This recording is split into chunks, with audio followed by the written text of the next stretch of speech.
Big boss ಮನೆ ಒಳಗಡೆ ನೀವು ಇದ್ದಿದ್ರೆ ಇನ್ನು ಏನೇನ್ ಮಾಡ್ಬೇಕು ಅಂತ ಅನ್ಕೊಂಡಿದ್ರಿ?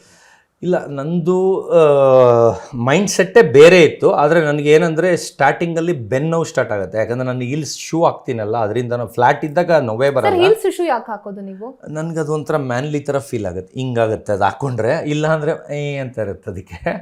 ಅದೇನಾಯಿತು, ಅದಕ್ಕೂ ಇದಕ್ಕೂ ಏನು ಸಂಬಂಧ ಸರ್? ಇಲ್ಲ, ಒಂದು ಸ್ಟೈಲ್ ನೋಡಿ, ಹಿಂಗೆ ಕುತ್ಕೊಂಡ್ರೆ ಏನೋ ಕಾಣಿಸುತ್ತೆ. ಪಾಯಿಂಟೆಡ್ ಶೂ, ಅದು ಹೀಲ್ಸು, ಅದು ಏನೋ ಒಂಥರ ರಿಚ್ನೆಸ್ ಕಾಣುತ್ತೆ.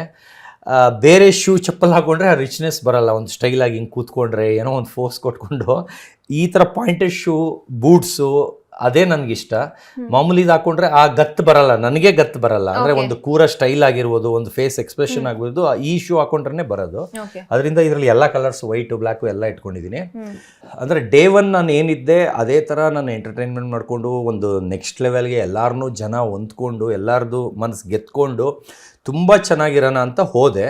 ಆದರೆ ಡೇ ಒನ್ನಿಂದನೇ ನನ್ನ ತುಳಿಯಕ್ಕೆ ನೋಡ್ತಾನೆ ಇದ್ರು. ಅಂದರೆ ನಾನು ಏನಾರ ಹೇಳಿದ್ರೆ ಹೇ ಅನ್ನೋದು. ಯಾಕಂದರೆ ಅವ್ರಿಗೆ ಗೊತ್ತಿಲ್ಲ 125 ಕಂಟ್ರಿ ಹೆಂಗೆ ಬಂದ್ಬಿಡುತ್ತೆ, 5,000 ಚಾನಲ್ ಎಲ್ಲಿಂದ ಬಂದ್ಬಿಡುತ್ತೆ. ನಾನು ಬಂದಮೇಲೆ ನಾನು ಪ್ರೂಫ್ ತೋರಿಸ್ತಿಲ್ಲ, ಚಪ್ಪಲಿ ತೊಗೊಂಡು ಹೊಡಿಲಿ. ಇವರು ನಂಬಕ್ಕೂ ರೆಡಿ ಇಲ್ಲ, ಹೇಳೋದನ್ನ ಕೇಳಿಸ್ಕೊಳ್ಳೋಕ್ಕೂ ರೆಡಿ ಇಲ್ಲ. ಸುಮ್ಮನೆ ಹಿಂಗೆ ಅನ್ನೋದು, ನಾಯಿ ಸತೀಸ ಅನ್ನೋದು ಒಂದು ಕಿಂಡಲ್ ಥರ. ಅವ್ರು 6 ವರ್ಷದಿಂದ ಹೀರೋ ಇರ್ಬೋದು, ಅವ್ರು ಬರೀ ಕರ್ನಾಟಕಕ್ಕೆ ಗೊತ್ತು, ನಾನು ಇಡೀ ವರ್ಲ್ಡ್ಗೆ ಗೊತ್ತು. ನಾನು ವರ್ಲ್ಡ್ಗೆ ಗೂಗಲಲ್ಲಿ world's number 1 celebrity dog breeder ಅಂತ ಹಾಕಿದ್ರೆ ಸಾಕು, ನನ್ನ ಹೆಸರು ಹಾಕೋದೇ ಬೇಡ. ವರ್ಲ್ಡ್ಸ್ ನಂಬರ್ 1 ಅಂತ ಹಾಕಿದ್ರೆ ಗೂಗಲಲ್ಲಿ ಬರೋದು ಯಾರು ವರ್ಲ್ಡ್ಗೆ ಫೇಮಸ್ಸು ಅವ್ರದೇ ಬರೋದು. ಈಗ Karnataka number 1, Telugu number 1, Tamil Nadu number 1, ಅರ್ಧ ಇಂಡಿಯಾ ನಂಬರ್ 1 ಅಂತ ಹಾಕೋದಲ್ಲ. ವರ್ಲ್ಡ್ಗೆ ಹಾಕಿದ್ರೆ ವರ್ಲ್ಡಲ್ಲಿ ಯಾರಿರ್ತಾರೆ ಫೇಮಸ್ಸು ಅವ್ರದೇ ಬರೋದು. ಇವತ್ತು ವರ್ಲ್ಡ್ಗೆ ನಂಬರ್ 1 ಆಗಬೇಕು ಅನ್ನೋದು ಚಿಕ್ಕ ಹುಡುಗನಿಂದ ಕನಸು ನಂದು. ಇವತ್ತು ವರ್ಲ್ಡ್ಗೆ ನಂಬರ್ 1 ಆಗಿದ್ದೀನಿ ಡಾಗ್ ಫೀಲ್ಡಲ್ಲಿ.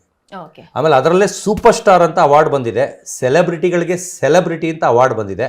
ಅದನ್ನು ಅವ್ರಿಗೆ ಎಕ್ಸ್ಪ್ಲೈನ್ ಮಾಡೋಕ್ಕೆ ಹೋದರೆ ಕೇಳೋ ಪೇಷನ್ಸ್ ಇಲ್ಲ.